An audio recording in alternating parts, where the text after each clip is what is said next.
أحمد يا حبيبي يا حبيبي سلام عليك سلام عليك. Memperingati Maulid Nabi contohnya lagi. Membaca Maulid Al-Habsyi, membaca Maulid Azab, membaca Maulid Diba, membaca itu kada pernah dilakukan di zaman Nabi Sallallahu Alaihi Wasallam. Zaman Nabi kada ada orang mulut, zaman sahabat kada ada orang mulut. Nah lalu acara-acara Maulid itu bid'ah ngarannya. Apakah acara Maulid ini sesat?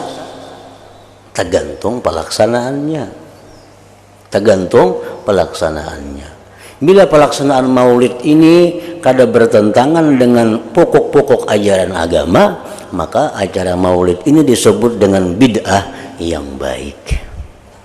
Bila acara Maulid ini dilaksanakan dengan banyak hal-hal yang bertentangan dengan ajaran agama, maka itu Maulid ngarannya adalah sesat, yang wajib ditolak. Kayak apa acara-acara Maulid yang dikatakan bid'ah yang baik? Di dalam kitab I'anah juz ketiga itu disebutkan bagaimana cara orang memperingati Maulid Nabi sehingga menjadi kebaikan.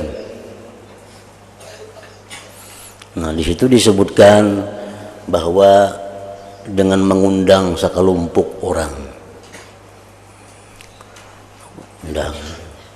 Lalu dibacakan di situ sejarah-sejarah Nabi, kelahiran Nabi, dibacakan di situ perjuangan-perjuangan Nabi, dibicarakan di situ akhlak-akhlak Nabi, dibicarakan di situ tentang keterangan bentuk tubuhnya Nabi, dibacakan doa, dihidangkan makanan-makanan yang halal.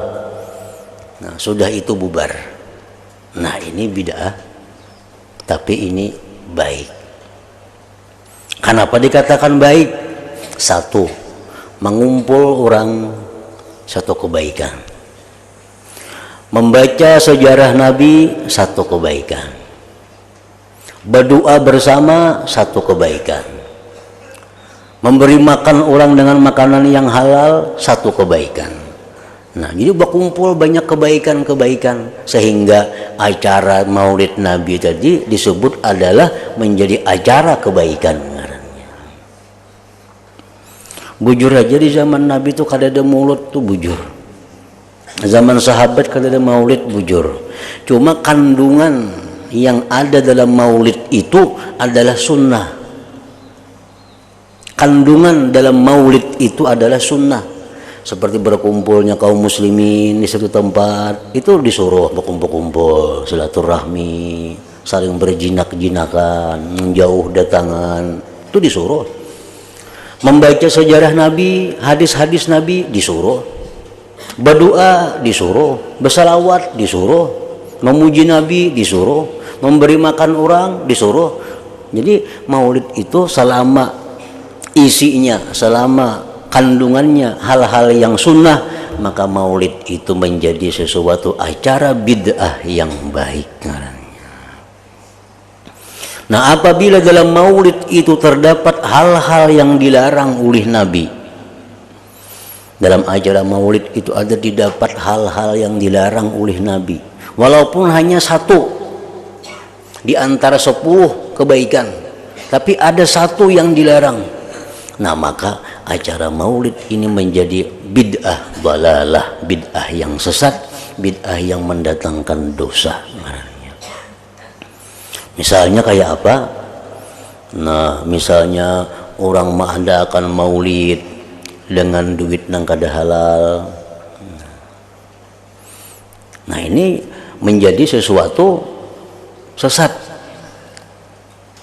Kan mengadakan Maulid itu perlu duit. Duitnya kada halal, Sedangkan Nabi mengatakan kalau duit itu kada halal bolehkahkan no ampunnya. Ini kada diulahkannya maulid. Nah satu, bila dalam acara maulid itu kayak apa aja baiknya, kayak apa aja bagusnya, tetapi ada yang kada halal itu jadi rusak semuaan. Jadi dalalah, jadi sesat. Jadi acara maulid yang kita gawe itu bukan mendatangkan berkah, tapi mendatangkan laknat dari Allah, karena itu sesat dalamnya.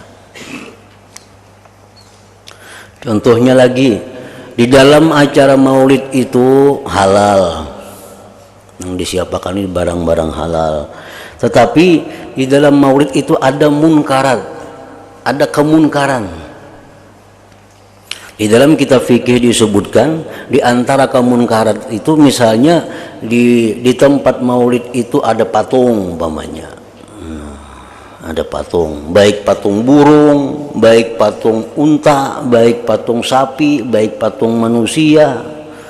Nah, maka berkumpul di tempat itu sudah menjadi satu kemunkaran. Kecuali kita kawa memecahkan patung itu. Nah, marilah kita memecahkan patung itu. Sariki ampun rumah banaham kita. Datang misalnya kita diundang orang ke rumah, macam maulid jar. Naik kita ke rumah orang, sekarangnya sering kenalan ada ayam, no, patung ayam, laki bini ayamnya patungnya. Nah kita itu. Nah kalau aturan yang sebujurnya, yang mestinya itu mesti kita tegur.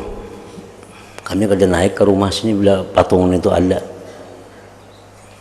Nah, bila jampun rumah kada kawa, belikan aja lagi. Nah karena kada jadi apa-apa di situ kalau ada kemunkaran. Nah itu contohnya lagi di dalam acara peringatan maulid Nabi itu ada ikhtilatul rijal wan nisa, ikhtilat bercampur aduk laki-laki bini-bini, bercampur aduk artinya sini duduk laki-laki, sini bini-bini, sini laki-laki, sini bini-bini, bercampur aduk lain berbagi berdinding, nah berdinding sini kelompok bini-bini, sini itu ada ikhtilat ngarannya. Ini ikhtilat ini bercampur, sini laki bini, sini orang laki bini, sini laki bini, nah sini laki bini bercampur binian lakian jadi satu. Cakap binian di dinding, sini lakian. Nah bila mana ikhtilat tadi itu satu kemunkaran ngarannya, satu kemunkaran. Apabila itu terjadi, maka maulid yang dilaksanakan tadi bukan menjadi bid'ah hasanah, tapi menjadi bid'ah dalalah ngarannya, bid'ah yang sesat. Ini bid'ah yang wajib ditentang. Nah, jadi jangan dikatakan bahwa maulid itu haram, kita kada umpat orang mengatakan itu. Maulid itu sesat, kita kada umpat itu. Tapi kita mengatakan bahwa maulid itu bid'ah, itu bujur. Tapi apakah bid'ahnya ini baik atau kada, tergantung apa isinya. Gantung apa isinya. Bila isinya bagus, maka itu membawa kepada kebaikan.